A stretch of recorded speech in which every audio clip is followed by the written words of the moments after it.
Hi, welcome back again for my story about the Chevalier of St. George. Now, as I mentioned in part two, the Chevalier de St. George was a lavish spender, but he wasn't a wasteful spender. He wasn't the kind of a man who likes to flash around a roll of bills or wear gold jewelry and drive flashy cars, although for him the latter wasn't an option.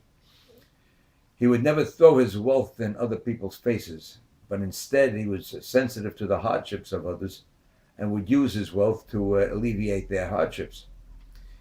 He would suffer privations himself just to relieve them of their suffering, and there were several old people, friends of his, whom he helped keep on a pension with his own money for as long as that money lasted.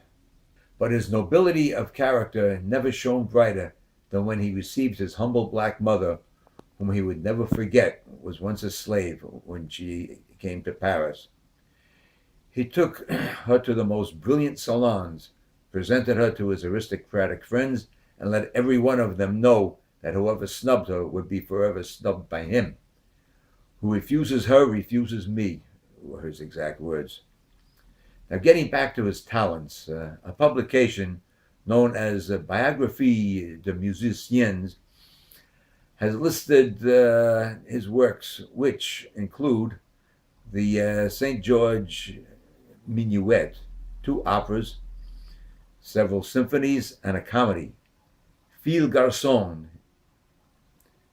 His plays were criticized for lacking originality and were a failure in their time, unfortunately. But his concertos were the rage of the day. Being an equal opportunities employer, he once brought over from the West Indies a band of black musicians, which became a leading attraction at Versailles. Now, as soon as he would appear in any circle, a murmur started swelling throughout the room. Then the most distinguished of nobility, mentality, and intelligence would come forward to shake his hand. There's a story about him dining with the Prince de Conti. St. George found fault with one of the dishes of the prince's chef. Then the sensitive chef, in a rage, picked up a sword and attacked him. St. George, not wanting to kill the prince's chef, instead of drawing his sword, picked up one of the chef's iron strainers and disarmed him. But alas, as revered as he was in aristocratic circles, he was still sometimes taunted about his color. One time, while walking on the Rue de Bac, a pedestrian tried to make fun of him by calling him a Moricot, the French equivalent of darky.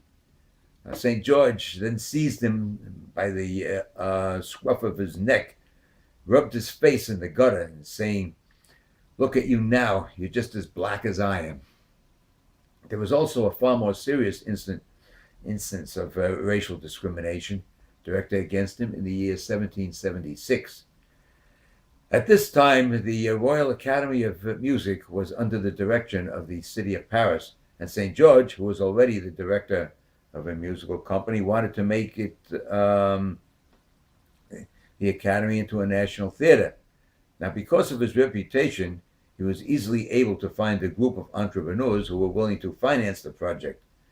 However, incited by his enemies, several of the performers sent a petition to the Queen Marie Antoinette, saying that their honor and privileges were opposed to their submitting to the dictations of a mulatto. The Queen backed them up, and the deal fell through.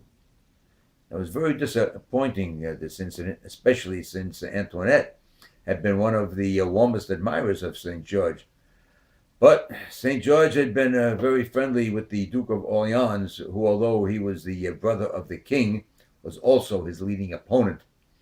Then also, St. George was very attracted to one of the ladies of the court and didn't try to hide it. And Antoinette, being attracted to St. George, was struck through the heart.